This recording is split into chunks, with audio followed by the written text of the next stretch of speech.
My great-grandfather, Wolf Gindsberg, was an insurance salesman living in Leipzig, Germany, with his wife, Fanny, and their two children, my grandfather, Joseph, and his sister, Rahel.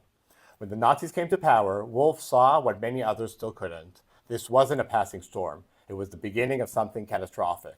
So he acted. He made sure his family got out, piece by piece. On September 5th, 1939, Fanny and Joseph boarded the SS Statendam in Rotterdam and sailed for New York, just days after World War II began.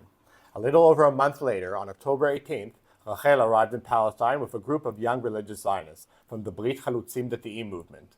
They founded Kibbutz Rodges near Petah Tikva, a training ground for future religious kibbutzim, like Tirat Zvi, Sde Eliyahu, Yitzhak, and Kfar Etzion.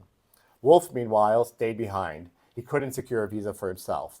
He tried another way. At some point in the chaos, he paid someone to help him escape through Switzerland, a desperate attempt to reach safety in the West. But when he arrived at the border, he was betrayed, likely by the very people he had trusted. He was turned back and returned to Germany. It was a crushing setback, but Wolf didn't give up. He turned east. He traveled to Kaunas, Lithuania, the city where he was born. There, he found a miracle. At the Japanese consulate in Kaunas, Chiune Sugihara was defying orders from Tokyo and handwriting thousands of transit visas for Jewish refugees. Even as he was forced to leave, he kept signing, tossing visas out of the window of his departing train. One of those visas went to Wolf. With it, he crossed the Soviet Union aboard the Trans-Siberian Railway, reaching Vladivostok, and sailed from Moji, Japan, aboard the Hiremaru. He arrived in Seattle, Washington on May 18, 1941, just months before Pearl Harbor. He had made it out, just in time.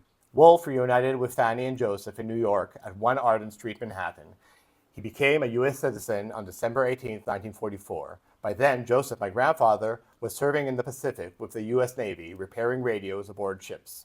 Wolf Gindsberg wasn't a general. He didn't lead movements, but he had clarity. He had courage. He made impossible decisions, and he survived. Because he did, I am here today.